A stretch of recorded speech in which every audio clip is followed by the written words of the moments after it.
bara in bela jele ka anudu ganya ka la kolosi kanya atabulu nyuma kunana masake mode masake almami Samori Touré PDG ombe are fene fo aka chesrila aywa bi barusi ombe na abla senga obna nyati femima ode ka fo chadi jamana nyama no oyi Marshal Idriss Déby Itno aleka fatuli niyaye anye barosinta amata ka fo Idriss Déby yere aleka amata Idriss Déby kan mais anyata akasaya binana se ka geleya mi na se cencen fuka jamana uma kerengerniala minu ni basigi baliya be a jamana kunnana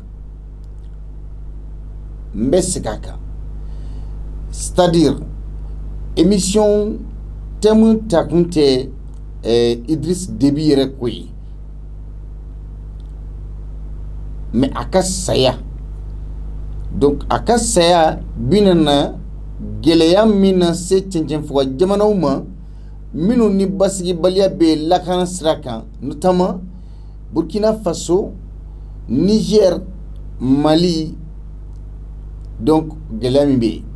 Kadaka et Tchad Jamana Idriss ka kele chaw joro buyena kusube chenchen fuwa jamana lakananina anu uiraka jamana lakananina donc barusen bina munu o kumde kunana mo ka famia kusube aywa anna wulani feminye kunu soma we ka fo Idriss Déby kuna foni nana kana jensen ka ko akoni fatura o konfunu jensen na to minuna ya yira ka fo ko Idriss Déby ko aka kisade asoro kele dagala ngambi wati mina ikusisa kuna funu mbe ka yelema donc matse ka fo kibi soni sigi version kelenkan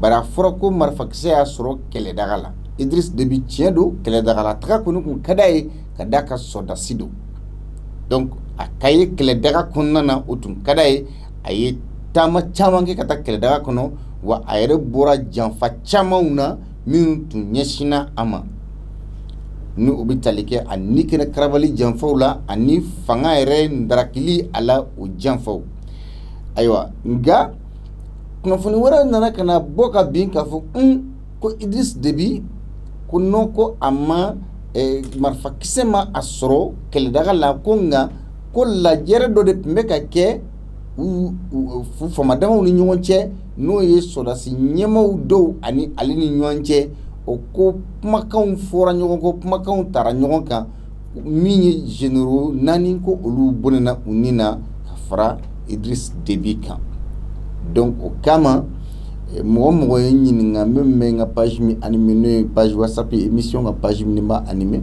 mo chama ko yininga like no kumati yoro no fo yoro no je ne rentre pas dans ces commentaires foi de ke aucun mais mbe joromina wodi am seka kuma di jamana deuma hak inclinamika angle munka we Idriss Déby ka saya abuna na seka ke geleya minye ka nyeshi anga jamana ma parce que ni fien tira be bolo be ikuna doni de la donc pour que ira ka fo Idriss Déby ka saya pour l'instant il y a beaucoup de zones d'ombre c'est d'où kuma dibini chamambe apmana donc mo tise ka fo kibi sigi ka ala kali kuma ka fota doka walma meta doka aywa ñingali minu nañolu bla ñingali nga ciako sube mais o ta bali ka abla akabla o de ka fo Idriss Déby salama bise ka jigiya de wa ka fo ko a jamfara ayere kerefe mado de fewa kelenye aywa walma ni ote mo bise ka fo o ko jenyogon janfa doa jenyogon janfa o jumenye o bebi marakala sodo bina jando o n'a sɔrɔ k'a fɔ binaja ka janfa de b'a la sabula nin waati laban in na Tchadi jamana ni Faransi kun Idriss Déby yɛrɛ ni Faransi kun tɛ ka ji kɛ minɛ kelen na cogo si la Zango a ye bɔliw laban minnu kɛ ka taa Boko Haram kɛlɛ a n'a ka Marshal Jala min n'a y'o sɔrɔ o kunkanko kuma cayara kosɛbɛ ayiwa donc maa bɛ se ka a bisigi wa k'a fɔ ko bisigila maa bɛ se k'a miiri wa k'a fɔ maa minnu tun y'a ka alliés ye ka kɔrɔ o dɔ ka janfa bɛ a ko senkɔrɔ wa ensuite min bɛ tali kɛ fɛnɛ anw ka jamana na Idriss Déby ka tanyani a kɔlɔlɔ bɛ se ka kɛ mun yɛrɛ ye G5 Sahel ka baara kan ani anw ka jamana lakanani kan sabula Idriss Déby a tun jɔyɔrɔ ka bon la kosɛbɛ kosɛbɛ donc an bɛ nɛgɛjuru sira labila aw ye nka yan'o cɛ n bɛ segin barosen kan nanzarakan na walasa maa wɛrɛw bɛ se k'u niyɔrɔ sɔrɔ a la minnu tɛ bamanankan mɛn. Mesdames et messieurs, merci d'avoir choisi la 97.7 MHz. Bienvenue à l'émission Aoudoun Kodi en ce jour mercredi 21 avril 2021. Voici le thème. La mort d'Idriss Déby, quelles conséquences sur les pays du Sahel au plan sécuritaire? Le quotidien de Djamena devrait rester perturbé ces prochains jours avec notamment les obsèques nationales qui sont prévues pour ce vendredi. Si la version officielle a été par un groupe de militaires tchadiens, beaucoup de zones d'ombre demeurent cependant sur les raisons réelles de sa mort. Première question, quelles peuvent être les conséquences sur notre pays de la disparition de Idriss Déby Itno? Deuxième question, a-t-il été trahi par son propre camp? Comment on le soutient? Certains disent que c'est une manœuvre de l'Occident, sans préciser un pays.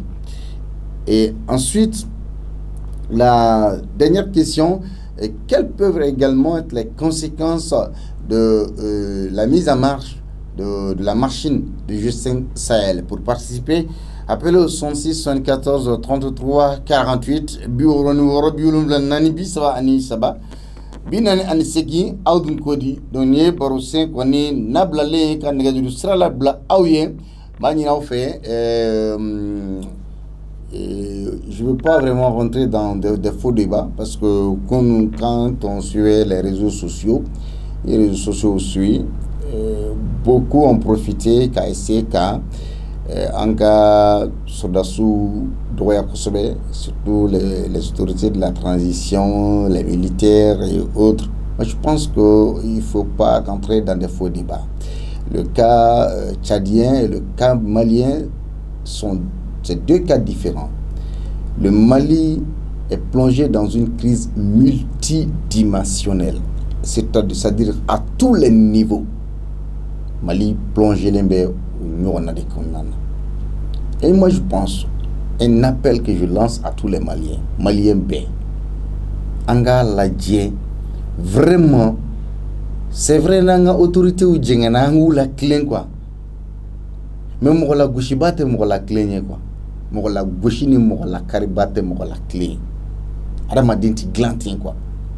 Et en plus forte raison, Anga blanc on a me posté sur les réseaux sociaux contre nos militaires car c'est un claque à faut quand même regarder nous de la gauche ou bien oui mais c'est vrai mais il n'est qu'à faut avec jamana et de image terni quoi et niveau jamana en redé quoi et fin fait anga jamana kono anga famille ka faut chacun de nous est comptable de ce qui se passe dans ce pays actuellement.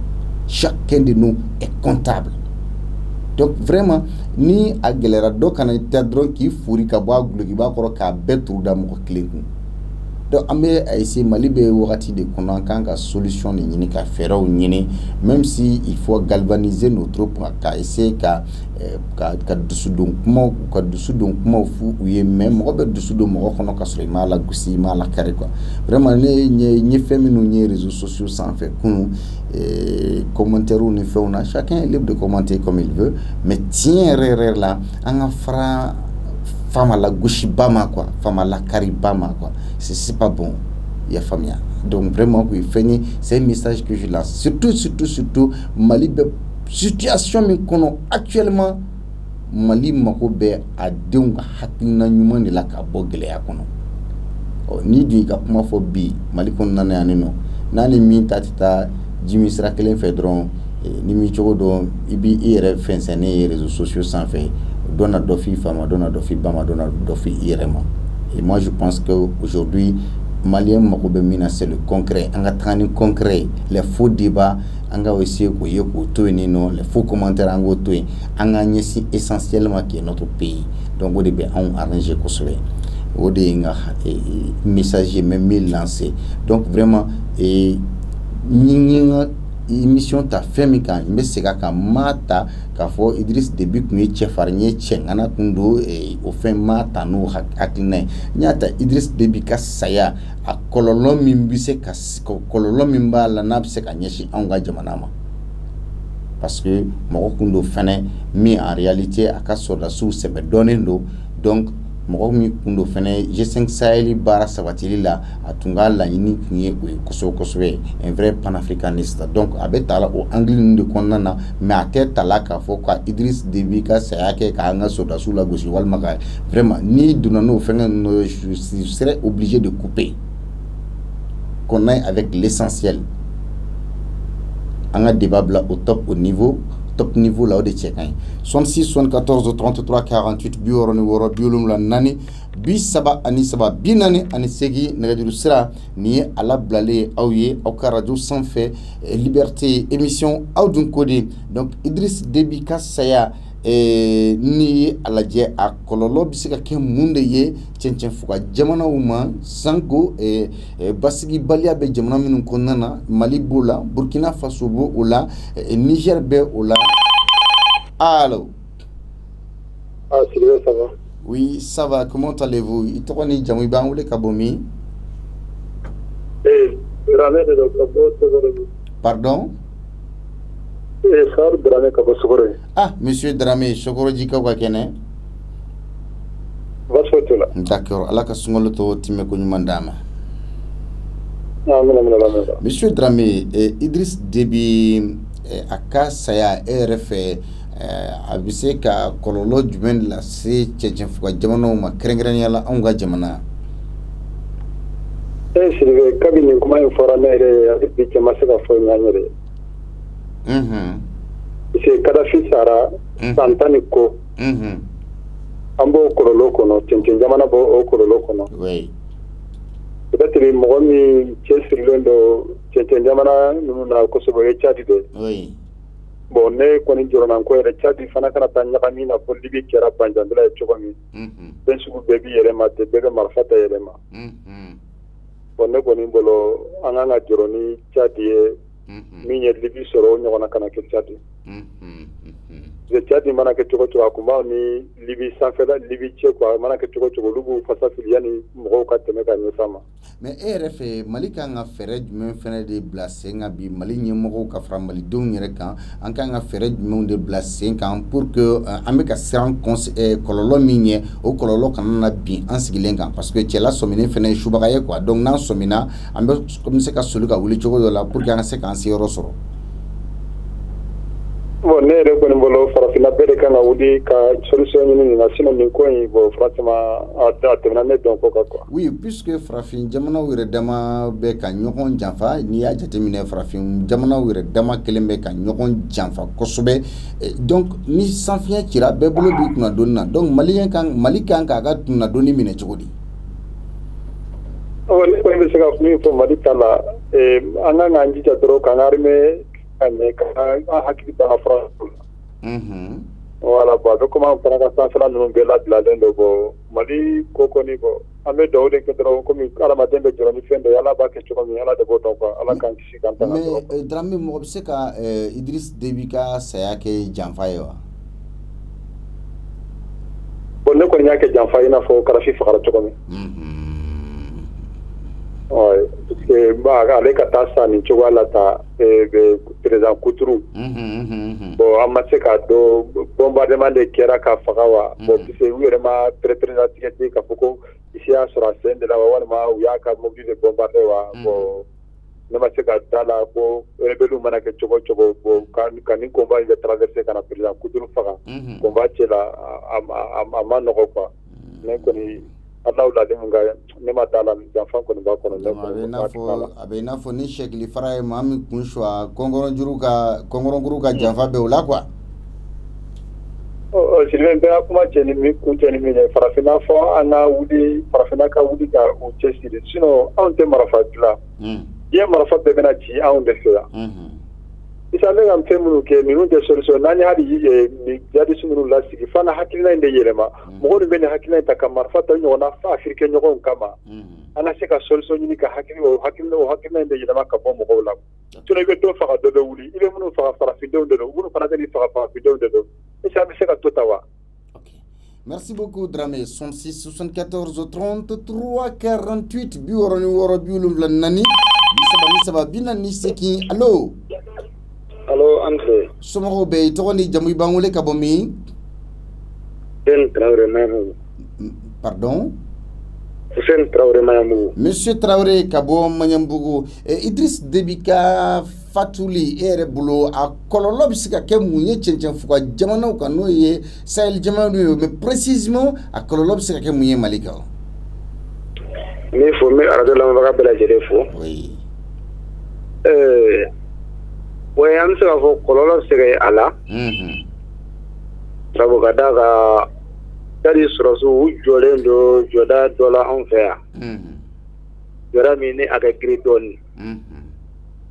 Donc ni a jatemena ni Déby tala mumuna ni o mesega famuya ka foko u kan jo jela asega de wi onma oui d'accord mais reka jatemena na Mali nyemo fara Malien yere ka on se ka fere du monde tikebi pour que au cas parce que déjà Tchad al nasola mokoma feme folo mais ñugu bise ka ñaga la wuli donc Mali autorité ni Malien yere bise ka fere du monde sigi senga pour que a kodo kololo jugu kana na du Mali kono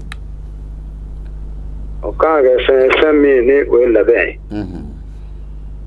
fami anje Déby bite an kan wole damina bi o la be ka armel la ko o mo mina ka du ma ko blanc condition ina fo amiga tari chugo mina ka antaw bla o function la o ka se ga fenge fo et me tari taw habeka mais est-ce que RF comme frafina ire froidement be are deunde janfa ire ñonaw Déby janfa e bulu ka fo Idriss Déby ka c'est mi se ke ire na ko mo janfa e walma jeñoron janfa e wera redo ni a jate mena ko kira ka to mina ba ya ga ko na ka ko java do ire kuna fon la RC musoni ba jira ka ko adora kenya so kono ko asra mas ko ayre magarna ma do kala so ko ka to la se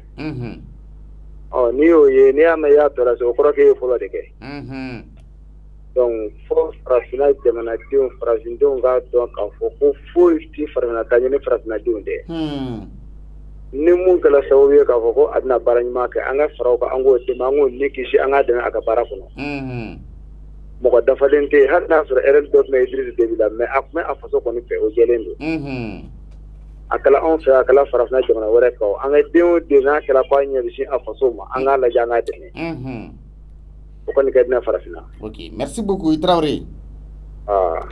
66 74 33 48 biworo ni woro biulumla annan bi saba ani saba binan ni segi allo وعليكم السلام ورحمة الله تعالى وبركاته. كيف حال علاج يكوبا كوليبالي Amdalaye Asi Cheferiola Ani Senu, c'est ça? Bien, ko almamini clé, ko ne ko go chez so almamini clé quoi. C'est ça almamini clé du kana. C'est du niveau. Ya masaka mwade masaka fu. Abila mena. Ande sengale furi lawo. Oui. Ya me maka hakilo di jamana je suka. Oito kana le ka yamriate. Ambo fuli na udono barkada kai. Alaka chini kana da nama. Amin. Alaka na wata. Amin. Alaka patri gama jamana.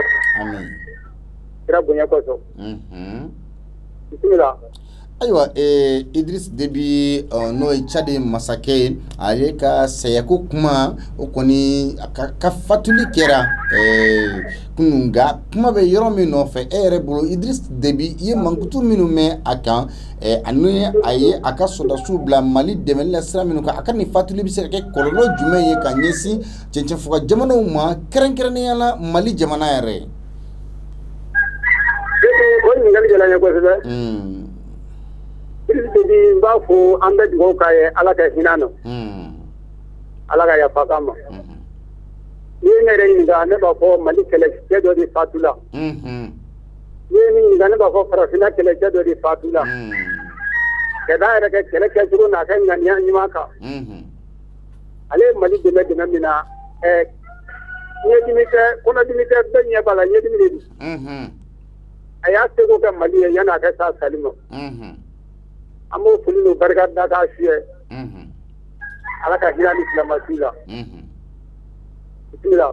Aywa RF fene parce que déjà président Tanyana sura suye fangata no ya denge donc maintenant RF Mali nyemoko fara Malien yere kan an kan ka fere jumɛnw tigɛ parce que cɛ la sɔmini fene subaga ye an kan ka fere jumɛn tigɛ o ka na ko kwa be dégénérer wala sanga se ka kumbe yoro nyuma soro Déby ga ngali jala ko se fere yene no anga sura sufe na ma to be bilibili faraka pasi anga sélection do dina no Tchadi président ko se kan la den propre ka franga sélection ka la be resto ko ko la be kan ko ka bla ko kana se ka da kan go la be la gine mais ere ka famiyali la ni ye a ka saya kɛ cogoya jateminɛ ani bɛ ka kunnafoni minnu sɔrɔ e bɛ nin kɛ nakakɔrɔ janfa ye walima i bɛ nin kɛ jɛɲɔgɔn janfa de ye. Seydou nin ye nakakɔrɔ janfa de ye. A yɛrɛ dɔnbagajɛ dɔ de bɛ k'a faga mɔgɔ tɛ min kalama. Depuis ni bɛɛ sigila présidenya la mɔgɔ yɛrɛ ka sɔrɔ jamana yɛrɛ kɔnɔ k'a fɔ ko a kɛ fanga bila diyagoya la. Alo bɛ se ka sɔrɔ a yɛrɛ ka tigila o. An bɛ dugawu de kɛ mɔgɔ jugu Ala k'i kisi a tɔɔrɔ ma. N'o nakɔrɔ mɔgɔ yɛrɛ de ka baara de ye. Ayiwa NT El Hadji Yakuba Coulibaly 66 74 33 48 bisabani allo. Allo amfle. Oui somɔgɔw bɛ i tɔgɔ ni jamu i b'an wele ka bɔ min? Mohamed Kamara Kalabankura. Monsieur Mohamed Kamara Kalabankura. Mohamed, Idriss Déby ka fatuli ere bolo a kololo bi se ka kɛ mun ye ka ɲɛsi cɛnsen fo ka jamanaw ma kɛrɛnkɛrɛnnenya la Mali ye. Bon, n bɛ ta i bila ka taa suma fɔlɔ Ala ka hinɛ na. Ni kɔni nin saya nin kunun ne yɛrɛ y'a mɛn vraiment a bɛna fɔ ne yɛrɛ somɔgɔ dɔ de i b'a fɔ n yɛrɛ mɔgɔ dɔ de don walahi parce que tiɲɛ la cɛ ni a tun bɛ yen walahi a tun bɛ yen bon a salen min filɛ nin ye seli ninnu fana minnu bɛ Tchadi nɔfɛ k'u ko k'u bɛ taa Tchadi fo capitale la donc n'o kɛra fɛn ye u dun ka sɔrɔsiw bɛ an ka yɔrɔ la lakana la yan. Donc ni ko nana ne kɔni mɔgɔ se k'i ka ko bɔ ka taa di walida la ten i ka dala ŋɔnɔ ten o ma nɔgɔn dɛ bon ne yɛrɛ jɔlen don min na ni ko nana dama tɛmɛ minnu fana nana n'o fara an kan olu bɛɛ kana taa tuguni u yɛrɛ fɛ yen n'o kɛra an ka yɔrɔ problème de bɛ kɛ.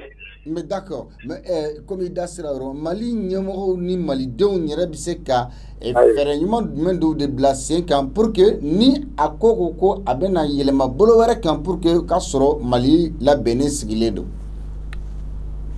Bon an kɔni bɛ fɛɛrɛ de kɛ ka dɔ fara an ka basigi kan ka dɔ fara kɔlɔsili kan donc k'an labɛn ka ɲa.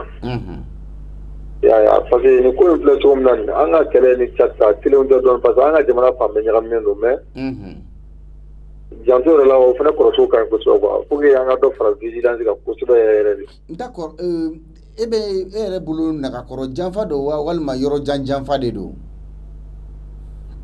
Bon ne kɔni ne se ka nin kɛ ne bɛ se ka kɛ janfa ye dɔɔnin quoi. Oui, janfa sugu jumɛn nagakɔrɔ janfa wa ou bien yɔrɔ janfa? Janfa kɔni janfa bɛ bɔ mɔgɔ de nagakɔrɔ. Janfa kɛra cogo cogo hali n'a bɔra yɔrɔ jan fɛ i nagakɔrɔ mɔgɔ de bɛ janfa. Ni an ka cɛfarin fɛn fɛn lajɛ o bɛɛ fatuli ni fɛnw na a bɛɛ u yɛrɛ mɔgɔw de ye. Donc halisa o kelen de bɛ farafin na ne kɔni vraiment an ka problème ka gɛlɛn dɔɔnin. Moi il faut farafin ka lajɛ de. Donc ka fasogo bila ɲɛfɛ quoi parce que n'a kɛra ni kunkolo man di i n'a fɔ hali a problème bɛ Mali yɛrɛ la donc a ma nɔgɔn dɔɔnin. Hali bi ala ka ɲa ka d'an ma. Ok, d'accord. Merci beaucoup. 66 74 33 48 bioroni woro biulun nani bisaba binan nisegi. Allô? Allô? Monsieur, s'il vous plaît, radio mbi krefe biseka fa s'il vous plaît, s'il vous plaît. Itawani jamu ba wule kabomi. Allô? Ito ani jamu ba wule kabomi. Moussa Samake Katiposo. Monsieur Samake, Idriss Déby ka saya a ye bolo a kɔlɔlɔ bɛ se ka kɛ mun ye cɛncɛn fo ka jamanaw kan kɛrɛnkɛrɛnnenya la Mali yɛrɛ kan. Vraiment ne se ka fɔ ne kɔni ta ye k'a wele k'a fo dɔrɔn. N cɛ 66 74 33 48 64 74 48. Allô? Allô, Anula. Somɔgɔw bɛ madame. I tɔgɔ ni jamu i b'an wele ka bɔ min? Kadija Jara Kabala. Kadija Jara Kabala. Ayiwa. Kone Jara Sankaranka, c'est comme ça. Oui, on est D'accord. Kadija, Tchad président ka saya RF a conséquence bi se ka kɛ jumɛn de ye cɛncɛn fuga jamanaw ani Mali jamana yɛrɛ kan kɛrɛnkɛrɛnnenya la? Bon, basiri n b'i fo fɔlɔ.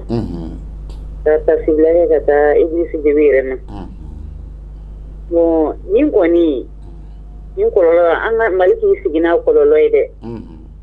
G5 Sahel bɛɛ de bɛ dɔ sɔrɔ na mais kɛrɛnkɛrɛnnenya Mali ta ka jugu n'a bɛɛ ye. Parce que u ka kɛlɛkɛcɛw bɔ anw de fɛ yan nɔ. U nali tile filanin bɛɛ y'a jɔyɔrɔ ye Mali kɔnɔna na.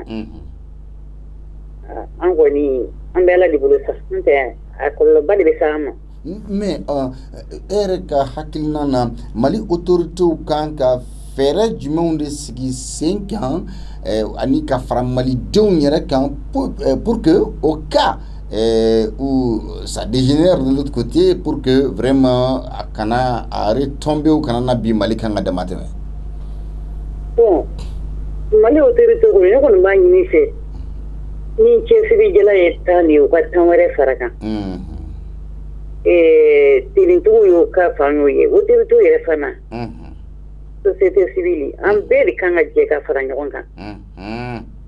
Mɔgɔ kelen tɛ se ka jamana bɔ bolo la. Bɛɛ de b'i sigi ko tirintigiw olu de ye fini ta ko an bɛ se ka nin kɛ n'aw tɛ se bo yen n'aw tɛ se bo yen. Mais ne an ma fara ɲɔgɔn kan kɔnɔkulu jɛlen de bɛ bi fɔ. Voilà. An bɛ oui, continue. An bɛ terroriste ninnu an b'u dɔn an n'u bɛ dumuni kɛ ɲɔgɔn fɛ. Bɛɛ b'u yɔrɔ dɔn mais bɛɛ b'i sigi ko n'i y'o ko fɔ k'o na nin kɛ n na. Bon tant que n'olu ma fara Mali ɲɛmɔgɔw kan ka kɛlɛ in kɛ ni ɲɛ tɛ kɛlɛ in bancogo la dɛ. Kadija ngana bese ka dati ni tugu kuga Kadija ebse ka Idriss Déby ka saya inke nakakoro janfa wa yoro janfa la benindi bon ni janfa ko ni fan fla bedi nakakoro janfa ni yoro janfa si nyam me français tela wado ba ko wat la ko be kam me na pouvoir la ko fa ka buyi nodi o fori rena ka sa man janyo wana janyo wana yere donc il mun ke kada flo ko nyone ken Idriss Déby lani para se ga janfa do ana yere ka barka yonga complicité do oh d'accord merci beaucoup merci oui. Parce que France ka stratégie doye mbe uronye fo France ka stratégie doye jume c'est-à-dire que mɔgɔ minnu mɛnna fanga la n'u kɔrɔla kosɛbɛ to fanga la c'est-à-dire minnu ye 30 ans et 18 ans 20 ans minnu y'o kɛ fanga la donc il est temps que génération ka yɛlɛma voilà donc o ye Emmanuel Macron ka défi dɔ ye quoi parce que donc il faut vraiment un changement de génération. Bon, d'accord, je m'arrête là parce que information de Berino, il veut au dos, mais d'autres ils connaissent 66 74 33 48 bureau numéro biolobla anani bisaba ani saba binani ani segi audun kodi. Je me rappelle un jour de la Fongo et ça vaut plus de 15 à 20 ans. L'Occident, précisément la France, la démographie mondiale, c'est-à-dire qu'Adam Dintiara Doukolo s'en fait. Donc il faut dépeupler le monde. Donc, bon, j'étais en avance sur lui par rapport aux informations. Comment on peut dépeupler le monde? Voilà. Faut que ça ait interview sur Nicolas Sarkozy, interview sur Nyachi Ama pour que Kaira Kafo. Itisika kanga bara inkonnana itisika dien kuna foni be don mais fen chaman be no fika bo kalama pour que ka seka baroke moko ka fo ki mi fo ko etien 66 74 33 48 bureau numéro bureau nani bisaba ari saba bina ni segi allô s'il vous plaît monsieur s'il vous plaît radio mbi ki refa fa to ni jamu ban wole ka bomi oui Taliko monsieur Koulibaly Taliko qu'est-ce que ça veut dire votre nom, prénom, Itoroni Djamou Bourlaye Keita Taliko. Ok, d'accord, monsieur Bourlaye Keita. Sinon, quand vous dites Taliko, je ne comprends rien. Aïwa, Idriss Déby ka Fatouli, monsieur Keita. A kololob sika ke mounye tchen fuka jamano kan krengrani ala Mali. Non, tiens, elle est là. Mais faut que Idriss Déby parce que vraiment, à Sarah Mali de. Il se ko fongo Idriss Déby a Sara Mali de kama on ka foko janfa kumbora rom na bebado mais c'était fantastique para fitana be kanga wuli Idriss Déby ka ko ina para Sara to na bebado wallahi c'était moi mais c'est ba nya Idriss Déby a tetan tola apada les parce que bado. D'accord, maintenant c'est compris. Monsieur Keita Manngake ere bolusano Mali nyemoro ni Mali deun yere kanka fere du monde la ben du monde ke ka usigina au cas ni ko ka be guruba chuko dola olu fanfe. Bon, Mali on kanga wuli ki jo koni parce que be ki sigini aye mi be na le be ba don. La kana ere boloma fanga ka wuli kan jodi.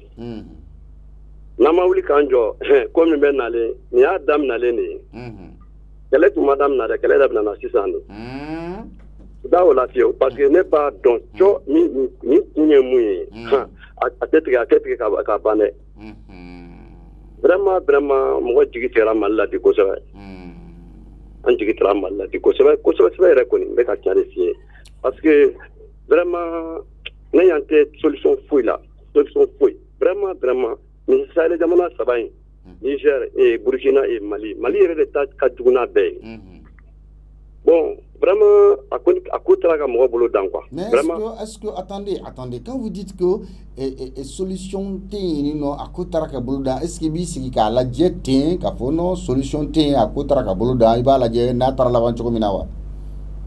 Bon, solution qu'on est bien, car la cana kasabati. Oui, la cana aux solutions du main. Bon, mon cas fragnon kan ni ne hakilanta do kramoke. Malien kan ka sigi ka fo ke du kelen me ka tiɲɛ de fiyɛ tan.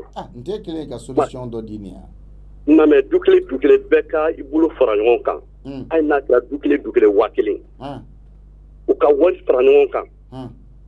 K'a di ka matériel san.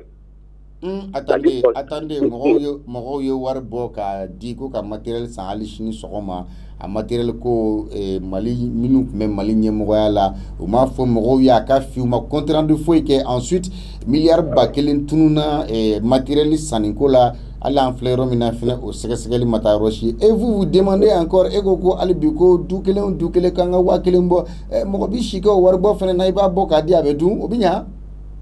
Mais min fina rapidement quoi. O kɛra waati min o tɛmɛna an bɛ yɔrɔ min na bi. An kana ɲɛ jɔ an ka wari bɔlen na parce que i b'a dɔn i bɛ bɛn mɔgɔ ɲuman ma i bɛ bɛn mɔgɔ jugu ma. OK d'accord. I ye n ka kuma faamu.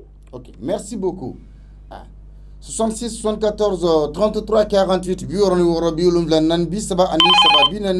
allo. Allo, salam alaikum. Somɔgɔw bɛɛ tɔgɔ ni jamu b'an wele ka bɔ min? Alassane Diallo de ka bɔ Ɲamakɔrɔ. Monsieur Alassane Diallo, Ɲamakɔrɔ, i Diallo. Oui, ne sɔnni ka solution. Question filɛ nin ye Idriss Déby ka saya a kɔlɔlɔ bɛ se ka kɛ mun ye cɛncɛnfuga jamanaw walima Mali yɛrɛ kan kɛrɛnkɛrɛnnenya la? Bon, a kɔlɔlɔ caman bɛ se ka se an ma. Parce que mɔgɔ cɛncɛn jamanaw mɔgɔ fila de bɛ min b'u défend Kadhafi ni Idriss Déby. O ye Kadhafi fa ka terroriste suwan kan. Idriss Déby tora o don a y'a Afrique jamanaw wele Sahel jamanaw wele a ka yɔrɔ la ka proposition k'u ye ka ministériw di an ka wuli k'an jɔ an yɛrɛ ma. Depuis o kɛra an b'a dɔn k'a fɔ ko Faransi bɛ ka janfa bi sɔrɔ o la parce que o man di Faransi ye. Faransi yɛrɛ ka président ma sɔn ka taa a réunion kɛyɔrɔ la. I y'a faamu. Donc an b'a dɔn janfa bi a duguma olu taara ni terroriste ninnu préparé Libi u bila ka na a kama. Ce qui concerne les Mali ni ne yɛrɛ de ye Mali yɛrɛ kɔni ka ko dilan n'a ye. An bɛ kasi min na an b'o bila an b'a wuli ka jɔ parce que a bɛ fɔ ko an bɛ baara la an tɛ baara la an bɛ kasi de la généraux 1000 bi sɔrɔ Mali kɔnɔ yan a bɛɛ bɛ wari ta Mali wɛrɛ a b'o ta a tɛ baara foyi kɛ ne réunion kun bɛ convoqué tous les généraux qui est au Mali ici ça bɛ convoqué maa o maa min bɛ wari ta Mali tɔgɔ la ko ye jamana défend ni jamana de défend i b'a bɛɛ convoqué a bɛɛ bɛ marifa ta a bɛɛ bɛ tenue ta o bɛ bila denmisɛnninw ɲɛna u bɛ taa front na u bɛ taa baara kɛ an bɛ wuli ka jɔ an yɛrɛ ye n'an bɛ wari min défend an b'a défend o la o dɔrɔn de bɛ se ka Mali bɔ bolo la sinon k'an sigi yan kasi la ka y'an wele an dun ka généraux min bɛ yen min bɛ wari dun a ka taa ni 1000 ye ni min y'a a posi fa a bɛ taa i den kɛrɛfɛ climatiseur jukɔrɔ Idriss Déby min sara ale bɔra clim kɔrɔ ka taa front la ka taa kɛlɛ kɛ yan nɔ ni min kɛra général dɔrɔn i tɛ bɔ tugun i tɛ taa kɛlɛ kɛyɔrɔ la tugun. OK, d'accord. Merci beaucoup. 66 74 33 48 68 allo. Salam alaikum. Oui, somɔgɔw bɛɛ i tɔgɔ ni jamu i b'an wele ka bɔ min? Monsieur Moussa Traoré, Idriss Déby ka saya e yɛrɛ fɛ a kɔlɔlɔ bɛ se ka kɛ mun ye cɛncɛnfuga jamanaw kan ani Mali jamana kɛrɛnkɛrɛnnenya la? Bon, ko kɔni a gɛlɛyara a digira an na yɛrɛ de. An kɔni an b'an cɛ de sigi sisan nɔ k'an ka kɛlɛkɛcɛw u k'u labɛn. A kana na kɛ an bolo ko dɔ ye quoi. non on est à la ala ka ila Idriss Déby mais fait Idriss Déby ka saya bisika ke nakakoro janfa e wa yoro janfa la benen de do non janfa ko ni abe damne sengoro kolore soro kana ni mo wero e on a nyabor la. Ok, merci. 66 74 33 48 bi woroni woro bi wala anani bi saba ani saba binani segi. S'il vous plaît monsieur Iga radio infara itokoni jamu ba wole kabomi. Assalamu alaikum. S'il vous plaît monsieur radio mbi kerefe afara itokoni jamu ba wole kabomi. Ni Malik Traoré kabo Bajalan Flana na. Monsieur Malik Traoré Bajalan Flana Traoré. Ba. Ah neni bengen nu na ba nyona de aw ni baso mo de atene bengen ay Traoré ye baso mo ambe do di ma to te do di ma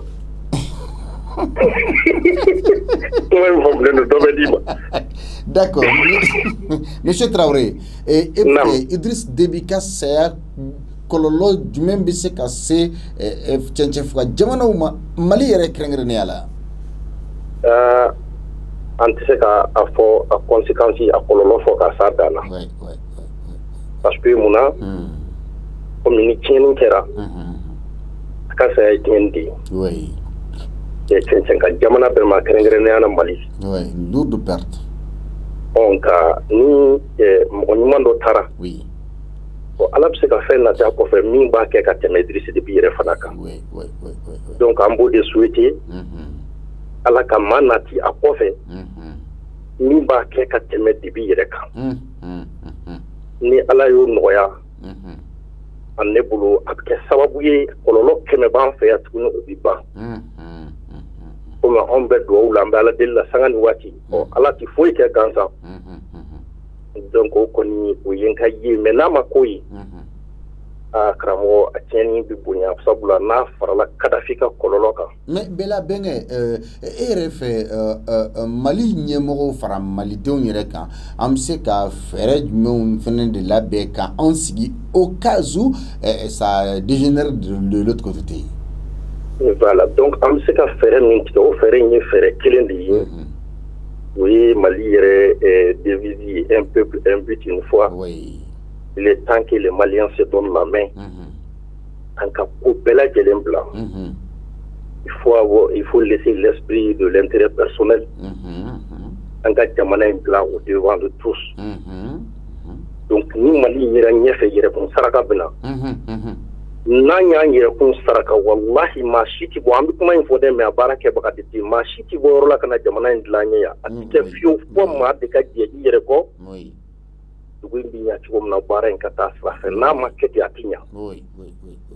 Les gens sont fatigués, toujours français de doublage de l'eau. Déjà, il y a banado, toujours mounaibe to banakalian kono. Hadi banama ba kanga no ba do so kalmam soralo.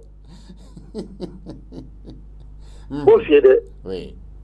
Ni nyebre joli badala wallahi ka be batiga jiki dalendo do de kata sakulunka. Oui. An kuma kanyi jamana di ay jamana di donc an kan ga responsabilité ta amme an ga sabali karsaide do bo karsa do bora kala makale do erep sekam ke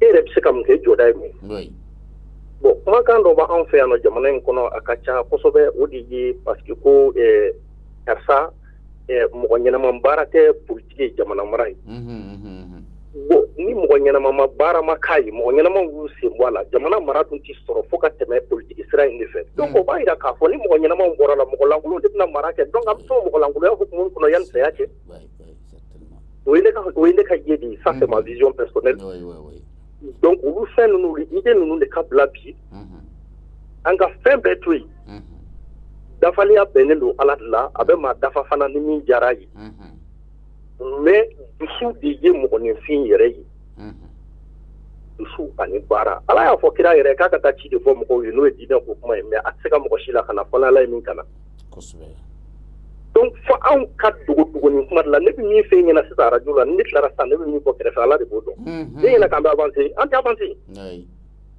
donc mi fi nyina ni bi bara ko no il faut de dusu ka ye ne yere la flo ka exemple di anga ko kuma to sabula ni wala barani mana ti bi fa bi ni donc ni ko bo bela medro bi seki ko donc me mbolo ka se ko fo o yoro la inshallah ko mi jama gacha d'accord merci beaucoup Traoré bien 66 74 33 48 biworo ani woro biworo nan bisaba ani saba binani ani segi ayo allo wa sawari kengo somo be to ni jamu ban wole ka bomi no wa sawari le tino monsieur s'il vous plaît ante zirinda là OK 66 74 33 48 allo allo anglais ito radio mbi kere fa s'il vous plaît to ni jamu ban wole ka bomi bo solu sije pardon solu sije wa sabal bugu sije solu sije monsieur sije ika radio infaga iki to mani jamu nyuma fanye shije ndo go solu si anwo 66 74 33 48 biworo ni woro biulum la nan ay sawal bugu shije roba do mbe ani muso roba do mbe wiga shije ti to wara fo chien kele ante kulangela nyambe sever la donc c'est là et bien ni sebe kanye allô Sangari ça va bien samba nyama kroko wa kene pasfoike aba Sangari Idriss Déby antanyani conséquences bi se ka ke jumande chenchen fuka jamana uka ma ani kerengere ne Mali yere jamana mi fo me bela jeni a conséquences akasha me angan jigida yere fana kan kwa ouais parce que Nigeria fla jama kasha Croatie kasha oui mais Tchad is do fana be Nigeria ou be Cameroun oui do Mali kono ya donc en peganti jasisa parce que Kadhafi ko fe o kololo le bi anka o Tchad ku joro bave en ni Kadhafi chef frontière position fana kan